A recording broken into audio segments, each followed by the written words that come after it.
है।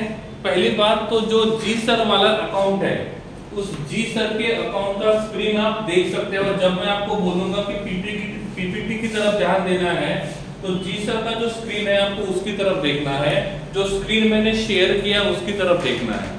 लेकिन जब मैं आपको बोलूं कि बोर्ड की तरफ ध्यान दो, तो उस टाइम पे आपको क्या करना है, बोर्ड के ऊपर ध्यान देना है। समझ में आ गया? दोनों ऑप्शन आपके पास है, हम दोनों के हिसाब से साथ में जाएंगे, ताकि जो नहीं दिखने का जो प्रॉब्लम होता है वो क्लियर हो जाएगा। समझ में आ रहा है?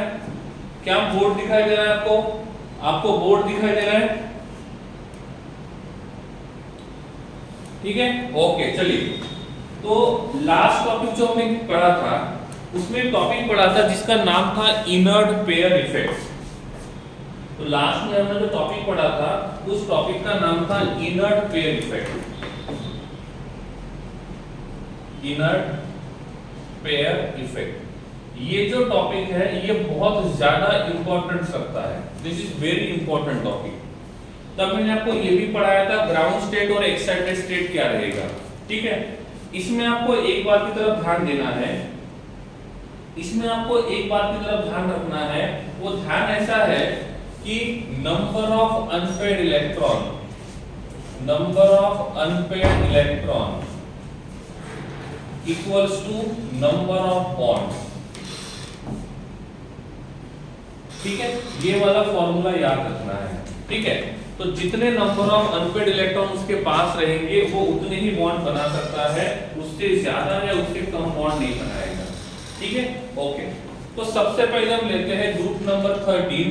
ग्रुप नंबर 13, यहाँ पे एक एलिमेंट है ए, यहाँ पे एक एलिमेंट है ए।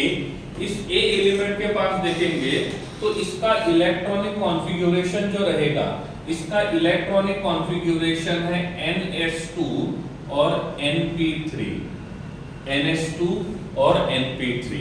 ठीक है, इसके पास जो d ऑर्बिटल है वो d ऑर्बिटल प्रेजेंट नहीं है, तो ये रहेगा n-1d, और d के पास कोई इलेक्ट्रॉन्स नहीं है, d के पास कोई इलेक्ट्रॉन्स नहीं है। यहाँ पे जो एलिमेंट ये है, इफ हम इसका ग्राउंड स्टेट का इलेक्ट्रॉनिक कॉन्फ़िगरेशन देखते हैं, इफ हम इसका ग्राउंड स्टेट का इलेक्ट्रॉनिक कॉन्फ़िगरेशन देखेंगे, तो s के पास एक ऑर्बिटल है, p के पास 3 ऑर्बिटल है, और d के पास कोई इलेक्ट्रॉन नहीं है। लेकिन d ऑर्बिटल को हम लोग ड्रॉ करके रख देते हैं ताकि आगे जाके काम आ सकता है। तो यहाँ पे हमने d ऑर्बिटल ड्रॉ कर दिया है। ठीक है, ध्यान देना है हर एक बात की तरफ। ठीक है, okay. Now s orbital having 2 electrons and p orbital having 1 electron. तो अब मुझे बताइए, ये हम जो देख रहे हैं ये ग्रुप नंबर 13 के लिए है, ग्रुप नंबर 13 के लिए। तो ग्राउंड स्टेट में इसके पास how many number of unpaired electrons are there? तो ग्राउंड स्टेट में इसके पास नंबर ऑफ अनपेयर्ड इलेक्ट्रॉन 1 है, और नंबर ऑफ अनपेयर्ड इलेक्ट्रॉन 1 होने की वजह से वो मैक्सिमम 1 बॉन्ड बनाएगा। अभी ये एक ही बॉन्ड बना सकता है, और जब ये एक ही बॉन्ड बनाएगा तो इसका ऑक्सीडेशन नंबर जो रहेगा वो -1 हो सकता है या तो +1 हो सकता है। तो इसका ऑक्सीडेशन नंबर -1 या तो +1 हो सकता है ग्राउंड स्टेट में। सपोज हम एक्साइटेड स्टेट में जाते हैं, इसका मतलब जो पेयर्ड इलेक्ट्रॉन होते हैं उनको अनपेयर्ड करेंगे, तो s का जो एक इलेक्ट्रॉन है वो p में चले जाएगा, s का एक जो इलेक्ट्रॉन है वो p में चला जाएगा, और s का एक इलेक्ट्रॉन p में चला जाएगा, उसको हम बोलेंगे एक्साइटेड स्टेट। तो एक्साइटेड स्टेट का इलेक्ट्रॉनिक कॉन्फ़िगरेशन रहेगा NS1, यहाँ पे रहेगा NP2, और ये रहेगा N-D0। ठीक है, यहाँ तक। अब क्या करेंगे, यहाँ पे हमने s ऑर्बिटल के साथ एक और s ऑर्बिटल, यहाँ पे हमारे पास 3 p ऑर्बिटल है, और यहाँ पे हमारे पास 5 d ऑर्बिटल है। How many d orbital? 5। If हम यहाँ पे नंबर ऑफ बॉन्ड्स की बात करते हैं, नंबर ऑफ इलेक्ट्रॉन्स की बात करते हैं, so number of electrons with s orbital is 1, and with p orbital number of electrons are 2। ये हमारा एक्साइटेड स्टेट है। इस एक्साइटेड स्टेट में total number of unpaired electrons are 3।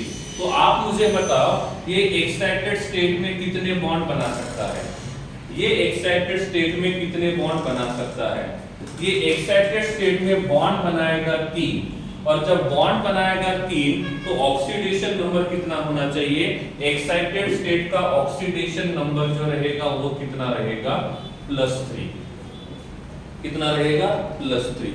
अब मुझे बताओ ग्रुप नंबर 13 के जो एलिमेंट है उनका मिनिमम ऑक्सीडेशन नंबर -1 रहेगा और मैक्सिमम ऑक्सीडेशन नंबर +3 रहेगा। तो ग्रुप नंबर 13 के जो एलिमेंट्स है उनका मिनिमम ऑक्सीडेशन नंबर -1 रहेगा और मैक्सिमम ऑक्सीडेशन नंबर +1 रहेगा। समझ में आ गया है? ये -1 और +3 कैसे आया है, ये जिन लोगों को समझा है वो हैंड रेज करेंगे और जिनको नहीं समझा है वो चैट बॉक्स में अपना डाउट लिखेंगे।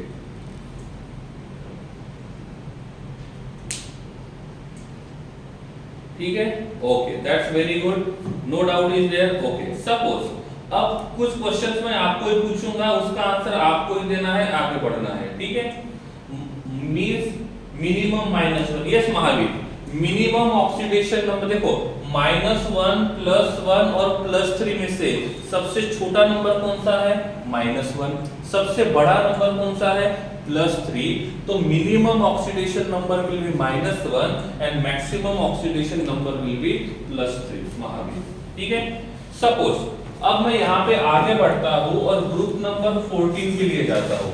ग्रुप नंबर 14, तो ग्रुप नंबर 14 का इलेक्ट्रॉनिक कॉन्फ़िगरेशन क्या रहेगा? यहाँ पे रहेगा NH2, यहाँ पे रहेगा Np2। मैं ग्राउंड स्टेट की बात कर रहा हूँ। इनका इलेक्ट्रॉनिक कॉन्फ़िगरेशन क्या रहेगा? NH2 Np2 N-1d0। तो अभी मुझे बताओ इसके पास S के पास 2 इलेक्ट्रॉन है और P के पास भी 2 इलेक्ट्रॉन है।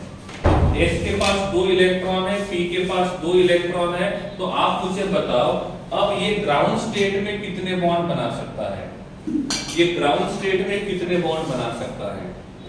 ये ग्राउंड स्टेट में कितने बॉन्ड बनाएगा? 2 बॉन्ड बनाएगा। और ग्राउंड स्टेट में जब 2 बॉन्ड बनाएगा तो इसका ऑक्सीडेशन नंबर क्या रहेगा? इसका ऑक्सीडेशन नंबर क्या रहेगा? तो इसका ऑक्सीडेशन नंबर जो रहेगा वो हो सकता है -2 और +2। कितना रहेगा? -2 और +2। समझ में आ रहा है? तो यहाँ पे 2 ऑक्सीडेशन नंबर पॉसिबल है, one will be -2 and second will be +2। अब हम एक्साइटेड स्टेट में जाएंगे तो क्या होगा? ये NH2 का एक इलेक्ट्रॉन यहाँ चला जाएगा तो S के पास देखो अभी S के पास 2 इलेक्ट्रॉन है और P के पास 2 इलेक्ट्रॉन है। अब यहाँ पे जो इलेक्ट्रॉन पेयर्ड है वो अनपेयर्ड हो जाएंगे तो S का इलेक्ट्रॉन P के साथ चले जाएगा तो इसको बोलते हैं एक्साइटेड स्टेट।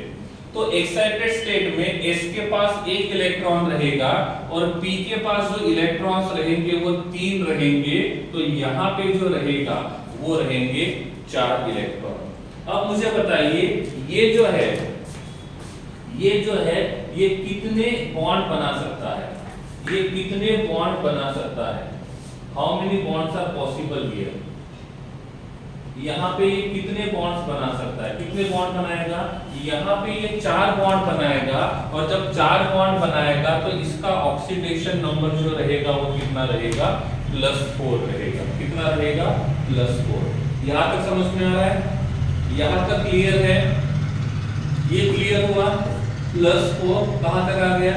अब आप मुझे बताइए इसका कम से कम ऑक्सीडेशन नंबर -2 रहेगा और ज्यादा से ज्यादा ऑक्सीडेशन नंबर +4 रहेगा। तो जो ग्रुप नंबर 14 के एलिमेंट्स है उनका मिनिमम ऑक्सीडेशन नंबर -2 है और मैक्सिमम ऑक्सीडेशन नंबर +2 है। ठीक है? ये जिनको समझ में आ गया है वो हैंड रेज करेंगे, जिनको नहीं समझा है वो चैट बॉक्स में लिखेंगे। ये जिनको समझ में आया है वो हैंड रेज करेंगे, जिनको नहीं समझा है वो चैट बॉक्स में लिखेंगे।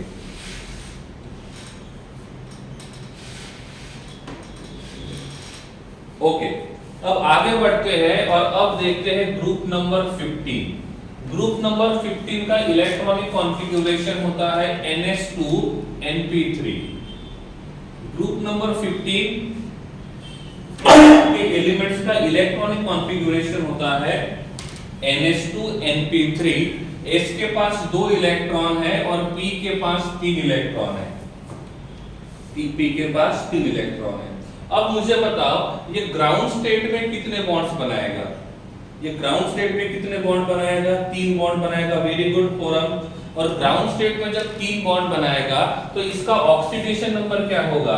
-3 और +3। इसका ऑक्सीडेशन नंबर क्या होगा? -3 और +3। वेरी गुड, ठीक है। अब ये ग्राउंड स्टेट में है। अब एक्साइटेड स्टेट में इलेक्ट्रॉन कहां से कहां जाएगा? एक्साइटेड स्टेट में इलेक्ट्रॉन कहां से कहां जाएगा? कहां से कहां जाएगा वो पूछा मैंने।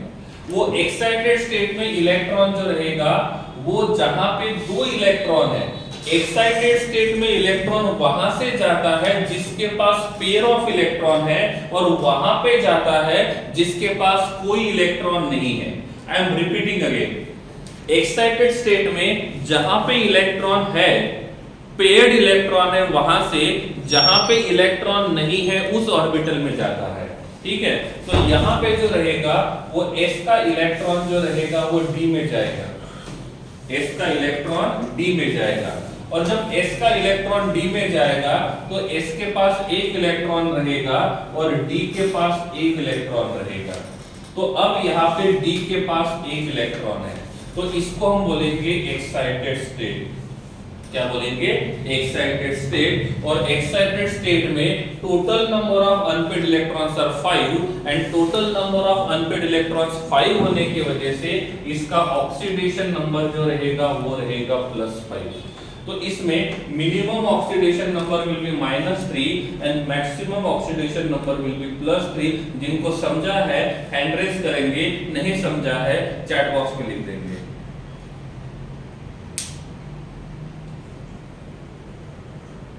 बस ओनली 12 स्टूडेंट्स, ओनली 12।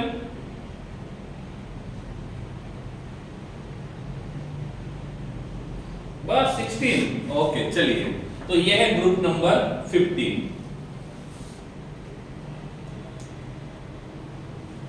नहीं महावीर, एक्साइटेड स्टेट में जो इलेक्ट्रॉन हमको भेजने हैं वो उस ऑर्बिटल से भेजने हैं जिसके पास इलेक्ट्रॉन पेयर्ड है और वो इलेक्ट्रॉन वहां भेजना है जिसके पास इलेक्ट्रॉन्स नहीं है।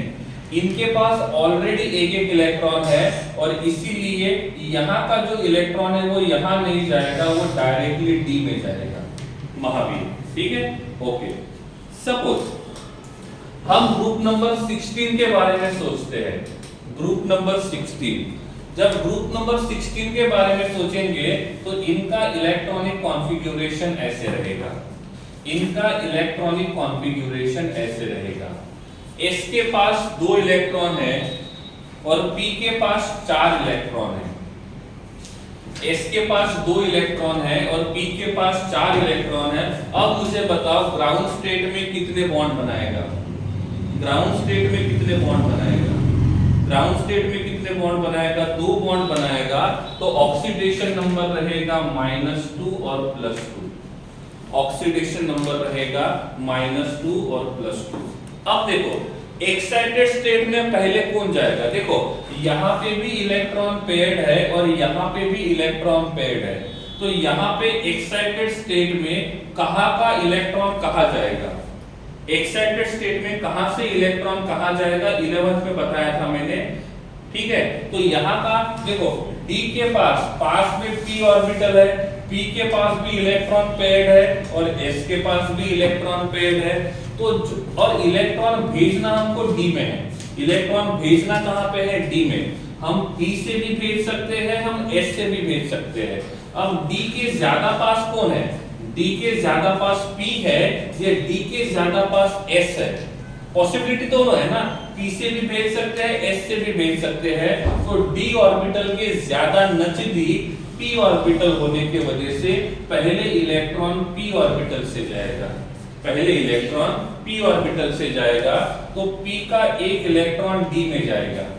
P का एक इलेक्ट्रॉन D में जाएगा तो P के पास 3 इलेक्ट्रॉन रहेंगे, D के पास एक इलेक्ट्रॉन रहेगा और S के पास 2 इलेक्ट्रॉन है। क्योंकि हमने S का इलेक्ट्रॉन ट्रांसफर नहीं किया तो S के पास जो इलेक्ट्रॉन्स रहेंगे वो 2 रहेंगे। रिपीट कर रहा हूं मैं, ध्यान देना है। एक्साइटेड स्टेट में P का इलेक्ट्रॉन भी जा सकता है, S का इलेक्ट्रॉन भी जा सकता है, लेकिन इलेक्ट्रॉन हमको भेजना है D ऑर्बिटल में। तो D ऑर्बिटल के नजदीक P है और उससे दूर S है, तो जो नजदीक रहेगा वहां से इलेक्ट्रॉन जल्दी जाएगा और इसीलिए हमने P ऑर्बिटल से इलेक्ट्रॉन को ट्रांसफर किया है और इलेक्ट्रॉन P ऑर्बिटल से चला गया है। अब मुझे बताओ इस एक्साइटेड स्टेट में ये कितने बॉन्ड बनाएगा? इस एक्साइटेड स्टेट में ये कितने बॉन्ड बनाएगा? इस एक्साइटेड स्टेट में ये जो बॉन्ड बनाएगा ये रहेंगे 4। कितने बॉन्ड बनाएंगे? 4। 1 2 3 4, तो ऑक्सीडेशन नंबर रहेगा +4। ऑक्सीडेशन नंबर रहेगा +4। एम आई राइट? Very good. क्या अभी भी इनके पास इलेक्ट्रॉन पेयर्ड है? क्या अभी भी इसके वैलेंस शेल में इलेक्ट्रॉन पेयर्ड है? यस, अभी भी इसके वैलेंस शेल में इलेक्ट्रॉन पेयर्ड है। इसका मतलब हम और एक्साइटेड स्टेट में जा सकते हैं। तो अब S का इलेक्ट्रॉन जो रहेगा वो D में जाएगा। अब S का इलेक्ट्रॉन जो रहेगा वो D में जाएगा, तो इसको भी हम बोलेंगे एक्साइटेड स्टेट। इसको बोलेंगे एक्साइटेड स्टेट 1, इसको बोलेंगे एक्साइटेड स्टेट 2। तो एक्साइटेड स्टेट 2 में क्या होगा? NS1 NP3 N-1 D के पास एक इलेक्ट्रॉन रहेगा। ठीक है, आगे बढ़ते हैं।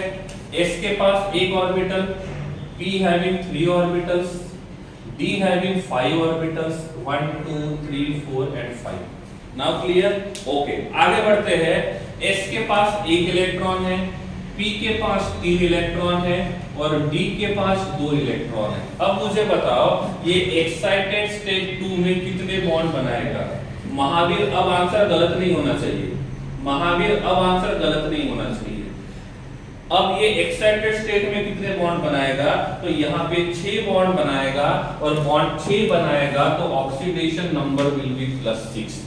तो यहाँ पे जो ऑक्सीडेशन नंबर है वो कितना रहेगा? +6 रहेगा। कितना रहेगा?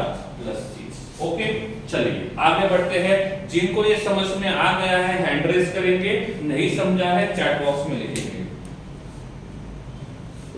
यू कैन टेक स्क्रीनशॉट, उसके लिए अलग से टाइम आपको नहीं मिलेगा, वो आपको ही टाइम ढूंढना है और स्क्रीनशॉट निकालते जाना है। ठीक है, ओके। अभी मैं जाता हूं group number 17 and this will be last. This will be last. Okay, अब यहां पे हम देखेंगे तो इनके पास इलेक्ट्रॉन्स कैसे रहेंगे वो ढूंढते हैं पहले। ठीक है, ये रहेगा NS2, ये रहेगा NP5, ये रहेगा NS2 और ये रहेगा NP5। इसकी तरफ ध्यान देना है। इसके पास अभी कितने इलेक्ट्रॉन अनपेयर्ड है? इसके पास ग्राउंड स्टेट में कितने इलेक्ट्रॉन अनपेयर्ड है?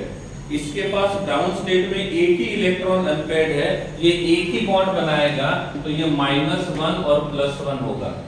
-1 और +1 होगा। ठीक है, ओके। एक्साइटेड स्टेट में पहले कहां से इलेक्ट्रॉन जाएगा? एक्साइटेड स्टेट में पहले इलेक्ट्रॉन कहां से जाएगा? पहले कहां? देवर्स, वेरी गुड। पहले कहां से जाएगा?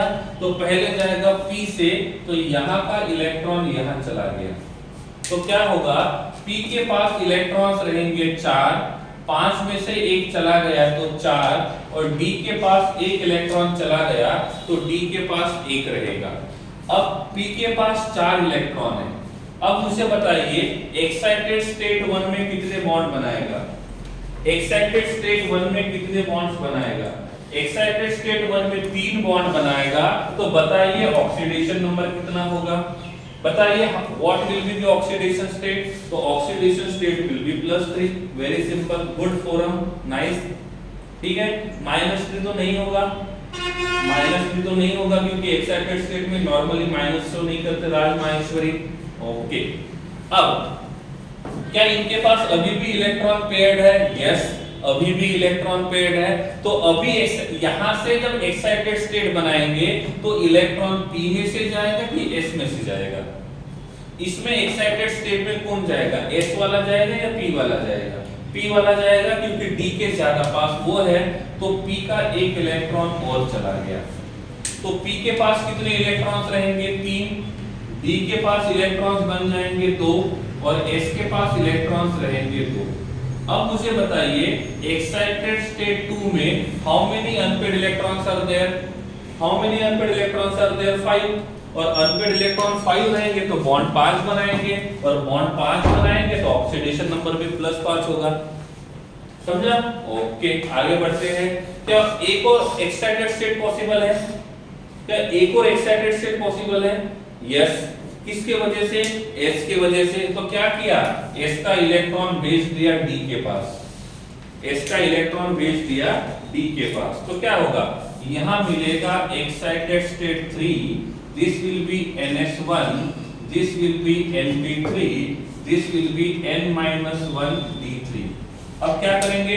बॉक्स बनाएंगे जिसको इंग्लिश में हम लोग ऑर्बिटल बोलते हैं। तो ये हमारे पास 3 ऑर्बिटल है और यहाँ हमारे पास 5 ऑर्बिटल है। अब क्या करेंगे? इलेक्ट्रॉन्स को भरेंगे। ठीक है, भर दिए इलेक्ट्रॉन्स, ये 1, ये 2, ये 3, 4, 5, 6 और 7। अब देखोगे तो इसके वैलेंस शेल में 7 इलेक्ट्रॉन अनपेड है। क्वेश्चन पूछने के पहले आंसर तैयार है, तो बॉन्ड बनाएंगे 7, तो ऑक्सीडेशन नंबर रहेगा +7। Very simple. ठीक है, समझ में आ गया है तो हैंड रेज कर दो, नहीं तो डाउट पूछ लो।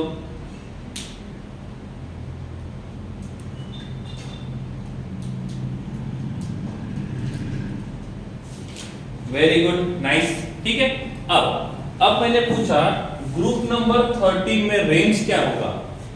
ग्रुप नंबर 13 में रेंज क्या होगा? रेंज क्या होगा? रेंज होगा -1 से लेकर +3, -1 से लेकर +3। ठीक है, ग्रुप नंबर 14 में रेंज क्या होगा? ग्रुप नंबर 14 में रेंज क्या होगा? ग्रुप नंबर 14 में रेंज होगा -2 से लेकर +4। लेकिन ग्रुप नंबर 14 में ध्यान रखना है, ये ग्रुप नंबर 14 एक स्पेशल केस है। ग्रुप नंबर 14 एक स्पेशल केस है। ग्रुप नंबर 14 को स्पेशल केस इसलिए बोला है क्योंकि यही एक ऐसा ग्रुप है, ग्रुप नंबर 14 यही एक ऐसा ग्रुप है जो एक्साइटेड स्टेट में भी नेगेटिव ऑक्सीडेशन नंबर शो करता है। ग्रुप नंबर 14 एक ऐसा ग्रुप है जो एक्साइटेड स्टेट में नेगेटिव ऑक्सीडेशन नंबर शो करता है। जब ग्रुप नंबर 14 पढ़ेंगे तब ये बात क्लियर हो जाएगी। तो इसका रेंज -2 से +4 के बजाय -4 से लेकर +4 लिखता हूं। ठीक है, इसलिए यहाँ पे मैंने इस ग्रुप नंबर 14 को हाईलाइट किया है। क्यों? ग्रुप नंबर 14 में पता चल जाएगा। मैं ग्रुप नंबर 15 की बात करूं तो क्या है? ग्रुप नंबर 15 का रेंज क्या होगा? ग्रुप नंबर 15 का रेंज होगा -3 से लेकर +5। एक मैं ग्रुप नंबर 16 का बात करता हूं तो इसका रेंज रहेगा -2 से लेकर +6, और ग्रुप नंबर 17 का रेंज होगा -1 से लेकर +7। ये बात आपको याद रखनी होगी, इस केमिस्ट्री को समझना है। रट्टा मारना तो याद रखने की जरूरत नहीं है, लेकिन केमिस्ट्री को समझना है तो ये बात आपको पता होनी चाहिए कि कौन से ग्रुप के एलिमेंट्स का ऑक्सीडेशन नंबर कहां तक पॉसिबल है, क्योंकि इसका काम आता है जब हम स्ट्रक्चर बनाते हैं तब। समझ में आ रहा है? तो इसका स्क्रीनशॉट निकाल लो, बाद में आराम से बैठ के लिखते जाना। सेम आपके टेक्स्ट बुक में टेबल 11.1 में दिया हुआ है, लेकिन वहां पे कुछ थोड़ी सी मिस्टेक्स है जहां पे माइनस के बारे में ज्यादा क्लियरली नहीं बताया है, एक बार उसको देख लेना। ठीक है, तो इस प्रकार से ये जो रहेंगे वो ऑक्सीडेशन नंबर को शो करेंगे। मैंने जानबूझ के ग्रुप नंबर 18 को यहाँ पे इन्वॉल्व नहीं किया है। जब ग्रुप नंबर 18 के बारे में पढ़ेंगे तब देख लेंगे कि वो कितने बॉन्ड बनाएगा और कैसे बनाएगा। सही है? चलिए स्क्रीनशॉट ले लो, डाउट से तो पूछो, नहीं तो आगे चलते हैं।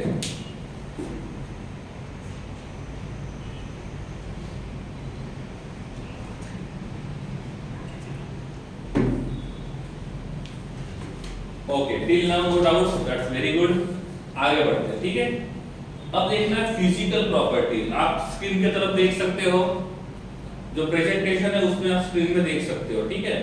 सबसे पहले जो पीपीटी है उसकी तरफ ध्यान दो, वहां पे लिखा हुआ है बोरॉन के फिजिकल प्रॉपर्टी क्या है। मैंने आपको बोला था बोरॉन एक ऐसा एलिमेंट है जो नॉन मेटालिक नेचर शो करता है, और इस बोरॉन का साइज जो रहेगा ये बहुत छोटा है, और जब बोरॉन का साइज बहुत छोटा रहेगा तो सिंपल सी बात है उसका फोर्स ऑफ अट्रैक्शन ज्यादा होगा, और जब उसका फोर्स ऑफ अट्रैक्शन ज्यादा होगा तो वो हार्ड रहेगा, और इसलिए यहाँ पे लिखा हुआ है कि बोरॉन जो है वो हार्ड मटेरियल है। बोरॉन जो है ये बहुत सारे एलोट्रोपिक फॉर्म्स में पाया जाता है। एलोट्रॉप्स का मतलब क्या होता है? एलोट्रॉप्स का मतलब होता है कंपोजिशन सेम रहेगा। एलोट्रॉप्स का मतलब होता है कंपोजिशन सेम रहेगा, लेकिन उसके फिजिकल और केमिकल दोनों प्रॉपर्टी डिफरेंट रहेंगे। रिपीट कर रहा हूं मैं, एलोट्रॉप्स का मतलब होता है केमिकल कंपोजिशन सेम रहेगा। अब बोलोगे कंपोजिशन का मतलब क्या होता है? इसका मतलब मॉलिक्यूल किससे बना है वो सेम रहेगा, लेकिन उसके फिजिकल और केमिकल दोनों प्रॉपर्टी डिफरेंट रहेंगे। अब आप मुझे बताओ, जो कोल है, कोल और डायमंड,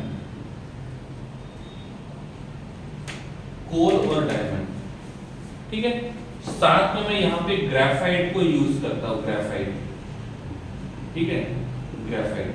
कोल को निकाल दो, ज्यादा काला होगा छोड़ दो उसको, ठीक है। अब देखेंगे हम लोग डायमंड और ग्रेफाइट। बोर्ड की तरफ ध्यान दो, बोर्ड की तरफ, ठीक है। ये जो डायमंड है ये भी कार्बन का बना हुआ है, ओनली कार्बन का बना हुआ है, बस कार्बन का। यहाँ पे जो ग्रेफाइट है ये भी कार्बन का बना हुआ है, ओनली कार्बन का, ठीक है। तो ग्रेफाइट और डायमंड दोनों के दोनों कार्बन के बने हैं, लेकिन दोनों अलग अलग कलर शो करते हैं। ये ब्लैक कलर का होता है, ये कैसा होता है आपको पता है। ग्रेफाइट की वैल्यू बहुत कम है, डायमंड की वैल्यू बहुत ज्यादा है। डायमंड के प्रॉपर्टीज अलग है और ग्रेफाइट के प्रॉपर्टीज अलग है। इसका मतलब ये दोनों के दोनों कार्बन के बने हैं, इसका मतलब दोनों का कंपोजिशन सेम है, लेकिन दोनों के प्रॉपर्टी जो है वो डिफरेंट है, और दोनों के प्रॉपर्टी डिफरेंट होने की वजह से दोनों के केमिकल प्रॉपर्टी भी डिफरेंट है और फिजिकल प्रॉपर्टी भी डिफरेंट है। फिजिकल प्रॉपर्टी का मतलब दिखेगा कैसे, मेल्टिंग पॉइंट कितना, बॉइलिंग पॉइंट कितना। केमिकल प्रॉपर्टी का मतलब ये किसके साथ रिएक्शन करेंगे और किसके साथ रिएक्शन नहीं करेंगे। तो डायमंड एंड ग्रेफाइट दोनों का कंपोजिशन सेम है, लेकिन दोनों के प्रॉपर्टीज अलग है। तो ऐसे कंपाउंड्स को हम बोलते हैं, ऐसे कंपाउंड्स को हम बोलते हैं एलोट्रॉप्स। तो वैसे ही जो बोरॉन होता है ये भी डिफरेंट एलोट्रॉप्स में पाया जाता है। उनके एलोट्रॉप्स फिलहाल यहाँ पे हमको नहीं पढ़ने हैं, और इसलिए मैं उनके बारे में आपको कुछ नहीं बताऊंगा, ठीक है। आफ्टर दैट नेक्स्ट पॉइंट लिखा हुआ है वेरी स्ट्रॉन्ग क्रिस्टलाइन लैटिस। मतलब इसका मतलब होता है कि उनके बीच में जो बोरॉन और बोरॉन के जो पार्टिकल्स रहेंगे उनका साइज छोटा होने की वजह से उनका फोर्स ऑफ अट्रैक्शन बहुत ज्यादा होगा, और जब फोर्स ऑफ अट्रैक्शन बहुत ज्यादा होगा तो इसका मतलब उसका मेल्टिंग पॉइंट और बॉइलिंग पॉइंट जो रहेगा वो भी ज्यादा रहेगा। प्रेजेंटेशन को देख सकते हो, ठीक है। तो ये बोरॉन के प्रॉपर्टीज थे, लेकिन बाकी जो एलिमेंट्स है उनका साइज बोरॉन से बड़ा है। बाकी जो एलिमेंट्स है उनका साइज जो रहेगा वो बोरॉन से बड़ा है, और साइज जब बोरॉन से बड़ा रहेगा तो सिंपल सी बात है उनका जो फोर्स ऑफ अट्रैक्शन रहेगा वो कम रहेगा, और जब फोर्स ऑफ अट्रैक्शन कम रहेगा तो सिंपल सी बात है उनका मेल्टिंग पॉइंट और बॉइलिंग पॉइंट भी थोड़ा कम रहेगा, और वो उतना ज्यादा हार्ड नेचर शो नहीं करेंगे।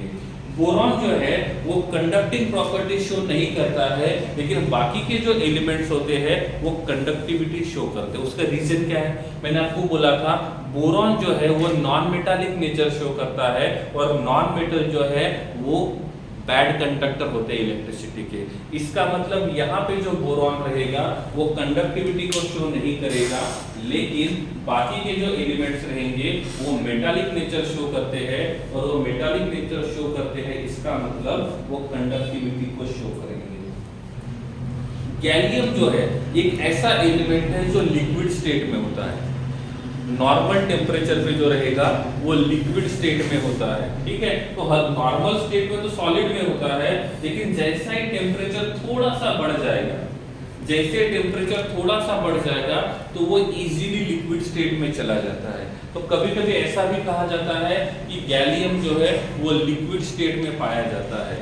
तो इफ टेम्परेचर 30 डिग्री से ज्यादा होता है तो उस टाइम पे गैलियम जो रहेगा वो लिक्विड स्टेट में हमको मिलेगा, ठीक है। उसके बाद density of the elements increases down the group from boron to thallium. क्योंकि डेंसिटी का फॉर्मूला क्या है, डेंसिटी का फॉर्मूला आता है density equals to mass upon volume. तो जब टॉप टू बॉटम जाते हैं, हम बोरॉन से लेकर थैलियम तक जाते हैं, तो चेंज इन वॉल्यूम कम होता है और चेंज इन मास ज्यादा होता है। तो चेंज इन वॉल्यूम कम है और चेंज इन मास ज्यादा है, इसका मतलब मास में चेंज ज्यादा होगा, और मास में चेंज ज्यादा होगा तो हम मास के हिसाब से देखेंगे, और जब मास बढ़ता है तो डेंसिटी बढ़ता है। यहाँ पे जिस मास की मैं बात कर रहा हूँ ये मॉलिक्यूलर मास है, यहाँ पे जिस मास की मैं बात कर रहा हूँ ये मॉलिक्यूलर मास है। तो जितना मॉलिक्यूलर मास ज्यादा रहेगा उतना डेंसिटी ज्यादा रहेगा। तो बोरॉन का मॉलिक्यूलर मास कम है और थैलियम का मॉलिक्यूलर मास ज्यादा है, और इसलिए बोरॉन का डेंसिटी कम होगा और थैलियम का डेंसिटी ज्यादा होगा। yes देवर्स, दैट इज द रीजन, ठीक है। अभी जो स्लाइड मैंने दिखाई थी फिजिकल प्रॉपर्टीज वाली, स्लाइड नंबर 6, इसका स्क्रीनशॉट निकाल सकते हो। अरकान रिपीट करना है, कोई बात नहीं। देखो अरकान, बोर्ड की तरफ ध्यान दो बेटा। हाँ, डेंसिटी का फॉर्मूला है मास अपॉन वॉल्यूम। डेंसिटी का फॉर्मूला है मास अपॉन वॉल्यूम। हम बोरॉन से थैलियम की तरफ जाते हैं तो इनका मास भी बढ़ता है और साथ में इनका साइज भी बढ़ेगा। तो क्वेश्चन ये आता है, मास बढ़ता है तो डेंसिटी बढ़ना चाहिए, लेकिन उनका साइज बढ़ रहा है, मतलब वॉल्यूम बढ़ेगा, और वॉल्यूम बढ़ेगा तो डेंसिटी कम होगा।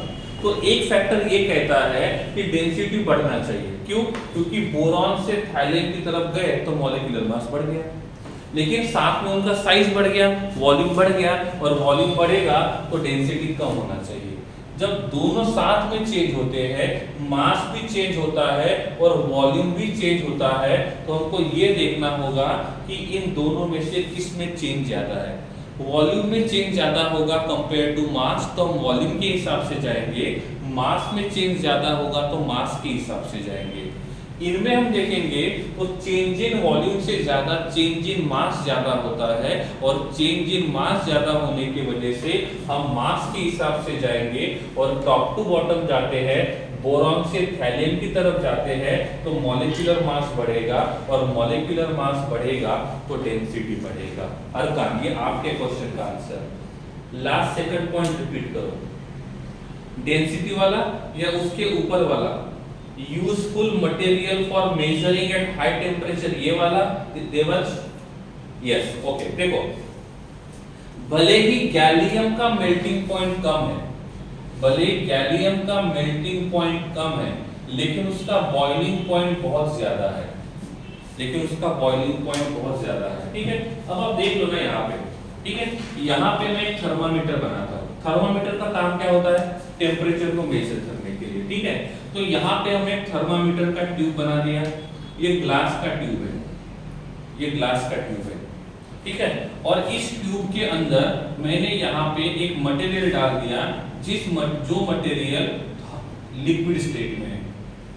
तो यहाँ पे मैंने मटेरियल डाल दिया ए का मेल्टिंग पॉइंट जो है वो है 20 डिग्री सेल्सियस, और इसका बॉइलिंग टेम्परेचर जो रहेगा वो रहेगा 80 डिग्री सेल्सियस।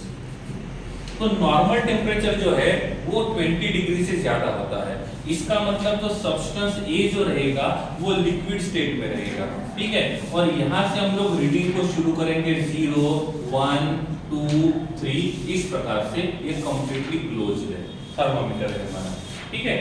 अब क्या किया, जैसे ही हम यहाँ पे हमने एक मेटल का रॉड रखा है, और इस मेटल का रॉड जो है उसका टेम्परेचर है 30 डिग्री सेल्सियस। तो क्या होगा, इसका टेम्परेचर ज्यादा होने की वजह से ये जो A रहेगा वो मेल्ट होगा।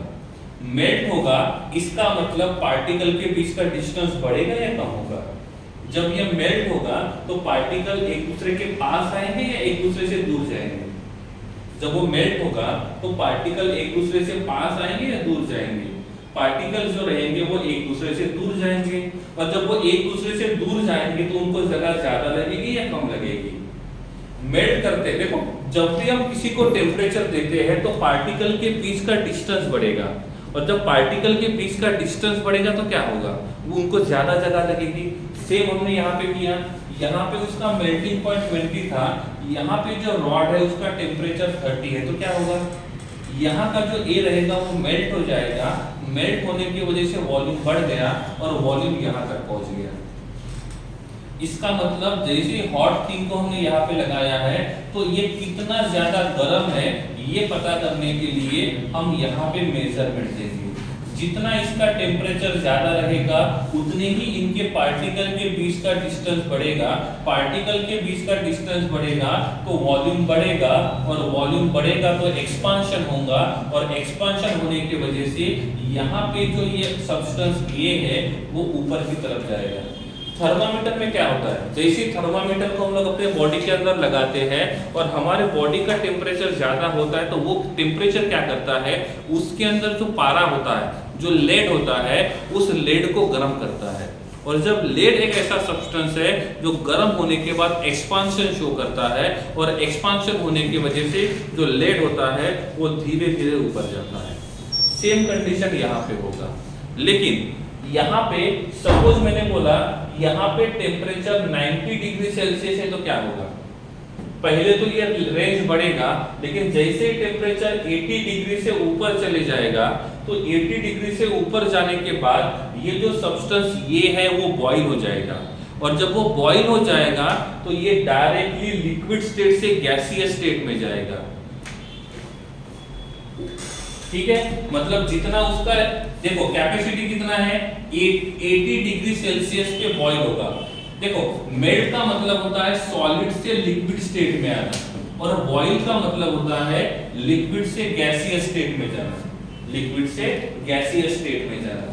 तो जब ये बॉईल होगा तो लिक्विड से गैसियस स्टेट में जाएगा, जब ये गैसियस स्टेट में जाएगा तो ये गैस जो रहेगा उसको जगह ज्यादा लगेगी।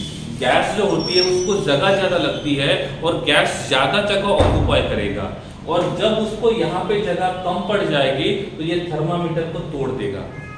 और इसीलिए यहाँ पे हम जो थर्मामीटर ऐसा यूज करेंगे जिसका मेल्टिंग, थर्मामीटर में जो सब्सटेंस है वो ऐसा यूज करेंगे जिसका मेल्टिंग पॉइंट कम हो लेकिन बॉइलिंग पॉइंट ज्यादा हो।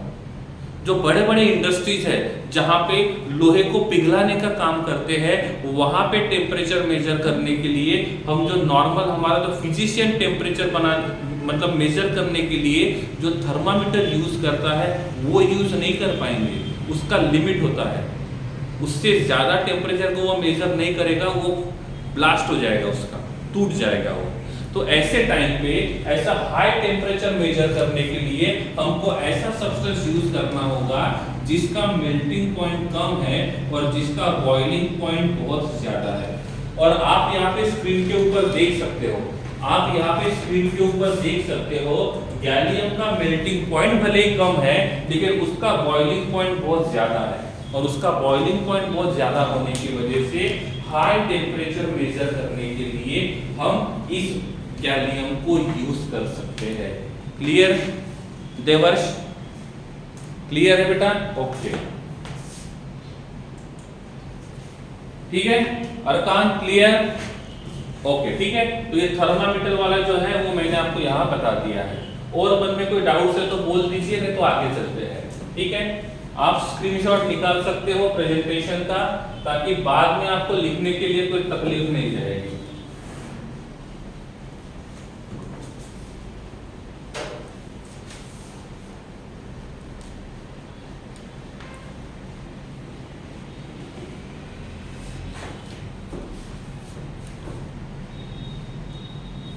अर्थात इफ हम ज्यादा मेल्टिंग वाला यूज करेंगे तो क्या होगा, ठीक है, ज्यादा मेल्टिंग वाला यूज करेंगे और सपोज हमने बोला कि किसी का मेल्टिंग पॉइंट 100 डिग्री सेल्सियस है, 100 मेल्टिंग पॉइंट, और हमारे बॉडी का टेम्परेचर उतना नहीं है, या तो जिस ऑब्जेक्ट का हमको टेम्परेचर मेजर करना है उसका नहीं है, तो वो मेल्ट नहीं होगा। मेल्ट नहीं होगा इसका मतलब इफ किसी का मेल्टिंग पॉइंट 100 डिग्री सेल्सियस है तो उसको हम यूज कर सकते हैं टेम्परेचर मेजर करने के लिए ग्रेटर देन 100। तो जितना मेल्टिंग पॉइंट रहेगा उससे ज्यादा टेम्परेचर को मेजर करने के लिए यूज कर सकते हैं, उससे कम वाले को हम लोग यूज नहीं करेंगे। ठीक है, तो ये डिपेंड करता है कि उसका टेम्परेचर कितना है। बॉइलिंग पॉइंट के हिसाब से या मेल्टिंग पॉइंट के हिसाब से हम लोग डिसाइड करेंगे कि हम उसको यूज कहाँ करना है, कितना टेम्परेचर मेजर करने के लिए हम उनको यूज कर सकते हैं। क्लियर? Physical property done.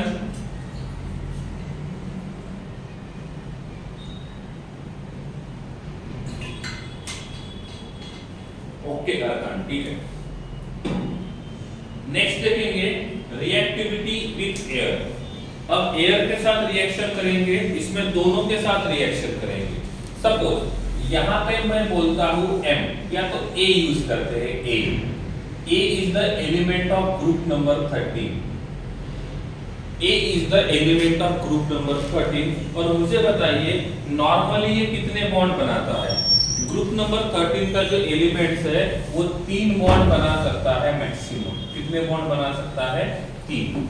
तो अब यहाँ पे मान के चलते हैं कि जो A है इसका वैलेंसी 3 है, ठीक है, और इसका रिएक्शन करना है ऑक्सीजन के साथ, मतलब O2 के साथ रिएक्शन करेंगे। इसके साथ रिएक्शन करेंगे O2 के साथ।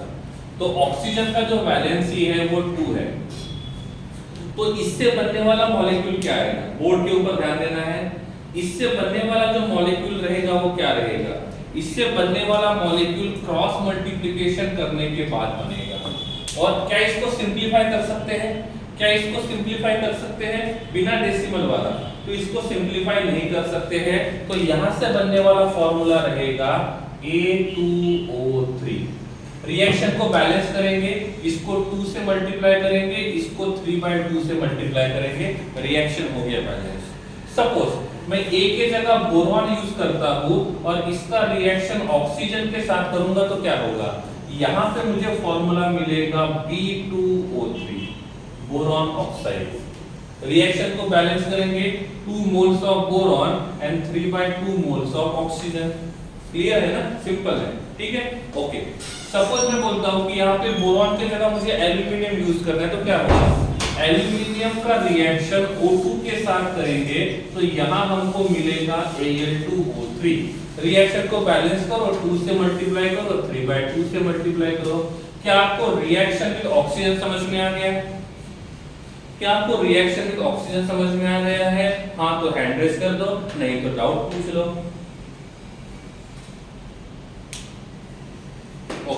क्या मैं इसको ऑक्साइड बोल सकता हूं? Oxide, oxide, oxide, boron oxide, aluminium oxide, yes, क्योंकि ये बाइनरी मॉलिक्यूल है और बाइनरी मॉलिक्यूल रहेगा तो एल्यूमिनियम ऑक्साइड बनाएगा। सपोज मैंने आपको बोला मुझे A का रिएक्शन नाइट्रोजन के साथ करना है तो मॉलिक्यूल क्या मिलेगा?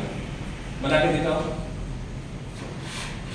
बना के दिखाओ, ठीक है। A का रिएक्शन नाइट्रोजन के साथ करेंगे तो क्या होगा? A का रिएक्शन नाइट्रोजन के साथ करेंगे तो क्या होगा?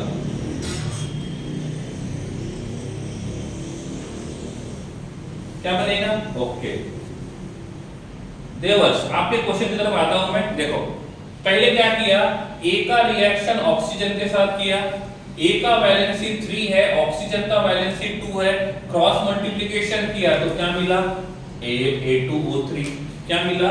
A2O3। ठीक है, हम A को यूज करेंगे तो A2O3, हम बोरॉन को यूज करेंगे तो B2O3, एल्यूमिनियम को यूज करेंगे तो एल्यूमिनियम O3। देवर्ष ने पूछा है इसका स्ट्रक्चर कैसे रहेगा, तो इसका स्ट्रक्चर रहेगा oxygen double bond boron attached to oxygen attached to boron double bond oxygen. So this will be the structure of B2O3। Devarsh, आपके क्वेश्चन का आंसर मिल गया, दिया आपके क्वेश्चन का आंसर भी हो गया। ठीक है, ओके। इसका रिएक्शन क्या होगा ये पूछा था मैंने। A का वैलेंसी 3 है, नाइट्रोजन का वैलेंसी भी 3 है। क्या इसको हम लोग सिंपलीफाई कर सकते हैं? जी हाँ, बिल्कुल सिंपलीफाई कर सकते हैं। तो इनका रेशियो रहेगा 1:1, इनका रेशियो रहेगा 1:1। तो अब क्या बनेगा? A रहेगा 1 और N रहेगा 1। तो यहाँ पे जो हमको फॉर्मूला मिलेगा that will be AN। Reaction balance नहीं है, रिएक्शन को बैलेंस कर लेते हैं। 2 मोल्स ऑफ A यूज करके 2 से मल्टीप्लाई कर देते हैं। सपोज मैंने यहाँ पे 2 मोल्स ऑफ बोरॉन यूज किया और यहाँ पे मैंने एक N2 को यूज किया, तो यहाँ पे मुझे मिलेगा 3 मोल्स ऑफ BN। अब आप बोलोगे इसका स्ट्रक्चर निकाल के दे दो, कोई बात नहीं, दे ही देता हूं निकाल के। तो बोरॉन और नाइट्रोजन तीनों का वैलेंसी सेम है, तो इनका स्ट्रक्चर जो रहेगा वो इस प्रकार से बनेगा। इनका स्ट्रक्चर जो रहेगा वो इस प्रकार से बनेगा। जिन लोगों को ऑक्सीजन और नाइट्रोजन के साथ रिएक्शन समझ में आ गया है वो हैंड रेज करेंगे, और नहीं समझा है तो चैट बॉक्स में लिखेंगे।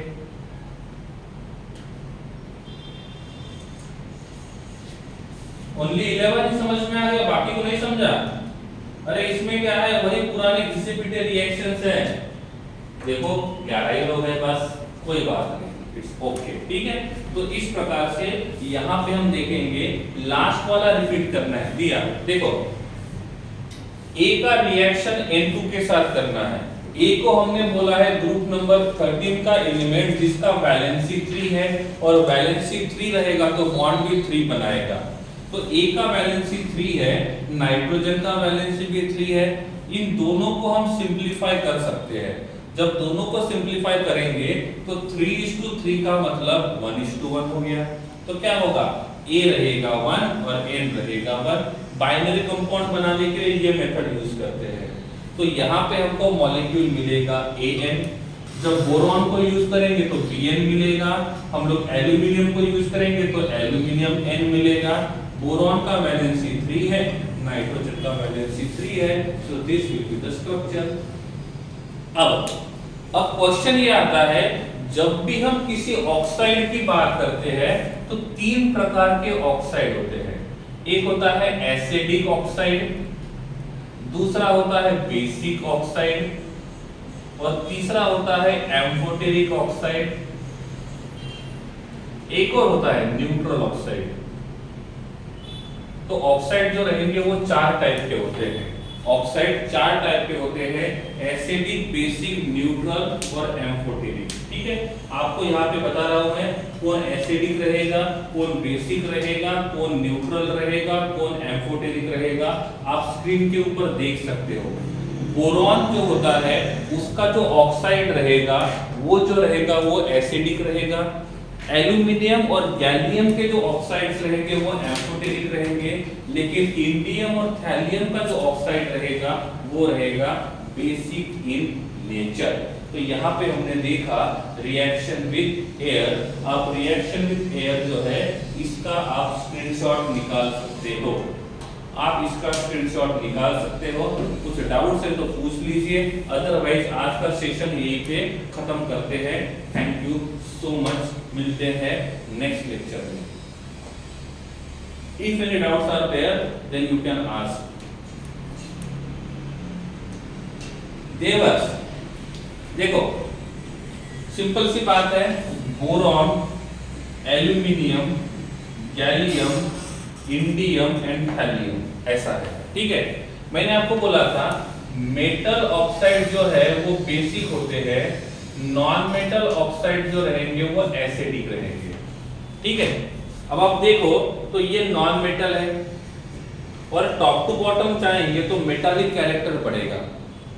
टॉप टू बॉटम जाएंगे तो मेटालिक कैरेक्टर बढ़ेगा, तो इसका मेटालिक कैरेक्टर सबसे ज्यादा है, और मेटल ऑक्साइड जो है वो बेसिक होते हैं, और इसीलिए टॉप टू बॉटम जाएंगे तो बेसिक कैरेक्टर बढ़ेगा। टॉप टू बॉटम जाएंगे तो बेसिक कैरेक्टर बढ़ेगा। Metal oxides are basic in nature, bottom वाले का मेटालिक कैरेक्टर सबसे ज्यादा है और इसके पास मेटालिक कैरेक्टर सबसे कम है। ये नॉन मेटल है। तो नॉन मेटल ऑक्साइड एसिडिक होते हैं और इसीलिए ये एसिडिक है। टॉप टू बॉटम जा रहे हैं, मेटालिक कैरेक्टर बढ़ेगा तो एसिडिक से बेसिक होगा। तो एसिडिक से बेसिक डायरेक्टली नहीं होगा ना, पहले एसिडिक था, फिर एम्फोटेरिक होगा और फिर बेसिक होगा। इसीलिए ये एसिडिक है, ये एम्फोटेरिक है और ये बेसिक है। देवांश, ठीक है। टॉप टू बॉटम जा रहा है, मेटालिक कैरेक्टर चेंज हो रहा है और इसके हिसाब से उनका नेचर जो रहेगा वो भी चेंज होगा। और कोई डाउट है तो पूछ लीजिए।